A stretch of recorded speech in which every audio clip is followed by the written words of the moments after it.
Welcome, students. Today we are going to discuss the poem Brueghel's Winter in detail. This painting, as you can see, is made by a famous 16th century Dutch and Flemish painter Pieter Brueghel, and the depiction of the poem is beautifully captured in the form of a poem by Walter de la Mare.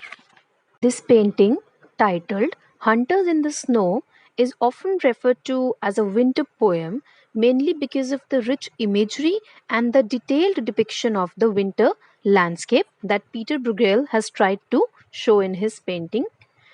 The painting shows a group of hunters who are returning from a successful hunt in a snowy and a very mountainous landscape.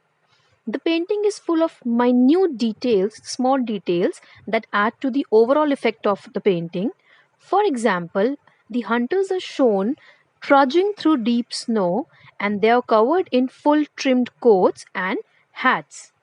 Now, as they make their way across the frozen landscape, their breath rises in the cold air. The trees in the painting can be seen as bare and completely leafless, as it's the time of the winter, and most of the trees shed their leaves in the winter, so the trees are completely bare. The sky is overcast, it's icy greenish in color that creates both an effect of cold as well as loneliness. As you can see that he has tried to create a symbolism. The winter season is being compared to loneliness. But at the same time, there are small signs of life and activity that are going on in the painting as well. For example, the smoke can be seen rising from the chimney of different houses in the village, which symbolizes that probably someone is cooking the food, as well as small certain figures can be seen skating on the frozen river, which shows that there are people who are enjoying this beautiful weather and outdoor activities. So, details like this add to the realism of the poem and make the painting feel like it's not drawn by someone, rather, it is a picture of a moment in time. Bruegel's style is innovative as this painting captures two things. First, the harshness of the winter season, how it's so cold and the trees are lifeless and there are no leaves on the trees, and you can see a sense of quietness and loneliness in the painting. On the other hand, what can also be seen are small moments of joy and activity that are taking place in the winter season that make the season a little bearable.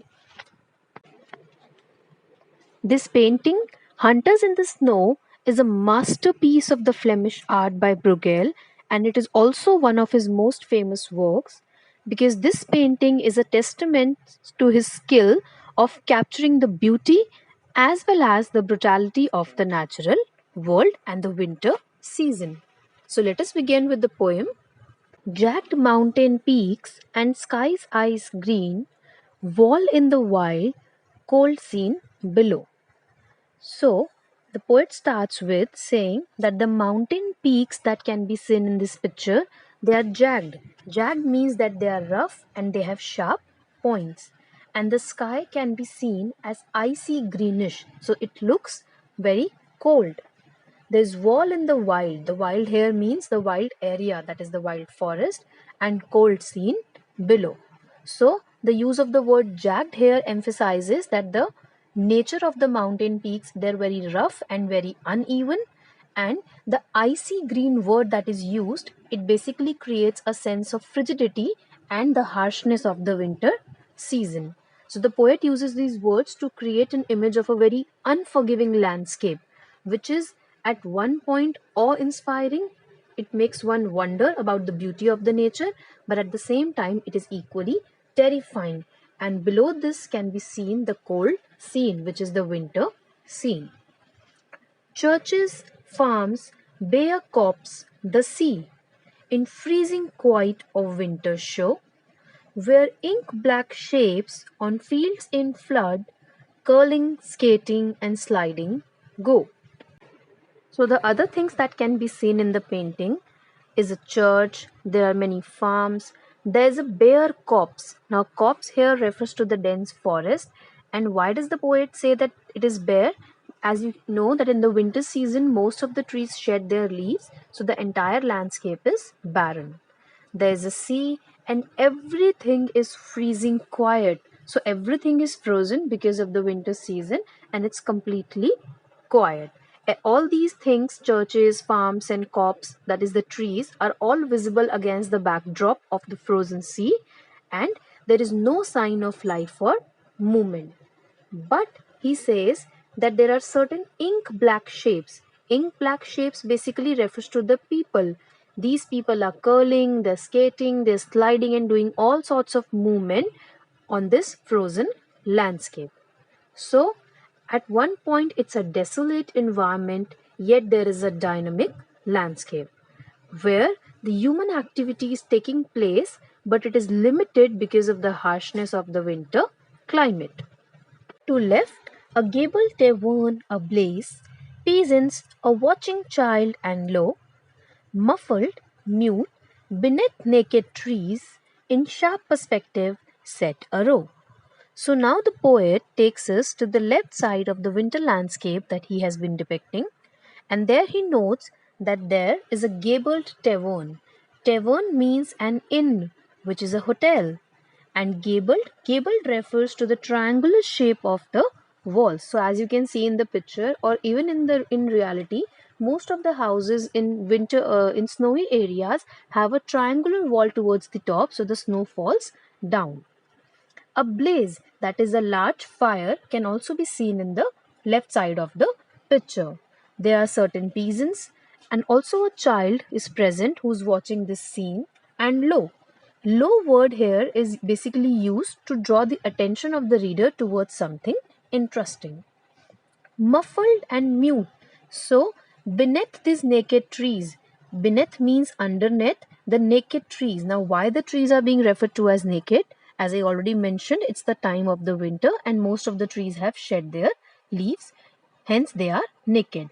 And beneath these trees, in a sharp perspective, which is noticeably very clearly, there stand muffled and mute. Muffled here refers to something which is not that loud or silent. By showing these figures as muffled and mute and standing in a sharp perspective, this creates a sense of foreboding, basically, as the figures are presented as being silent and ominous. So, the overall effect here is to create a sense of tension within the winter landscape, which suggests that probably danger and darkness may be lurking beneath the surface of this scene, which on the above looks very peaceful. Trudge huntsmen, sinister spears aslant, dogs snuffling behind them in the snow, an arrow-like lean athwart the air swoops into space a crow. So he continues to describe these various figures that inhabit the winter landscape, and he says that there are certain huntsmen who are trudging. Trudging basically means that they are walking slowly with heavy steps. Probably they are too exhausted from their hunt, and they are going through this snow with their sinister spears aslant. Now, spear is a pole like object which is used for hunting, and the word sinister here refers to something harmful, and aslant means that it is in a slanting manner. So they are holding their spears in a slanting manner, probably because of the reason that they are too tired and they are taking support of their spears to walk further in the snow. The dogs are snuffling behind them. They are following them and snuffling. Snuffling here refers to the movement of sniffing and breathing combined. So they are breathing heavily and at the same time they are sniffing behind the hunters in this snow covered area. And arrow like lean. So arrow like basically something that looks like an arrow, and lean means something that moves in a sloping position athwart the air. The word athwart here refers to across. In the older times, the word athwart was most commonly used, which simply means across the air swoops into space a crow. There is a bird crow that can be seen swooping. Swooping means it moves rapidly downwards. Now the crow is being described as arrow-like and lean, which creates an image of the fact that the bird is sharp and agile.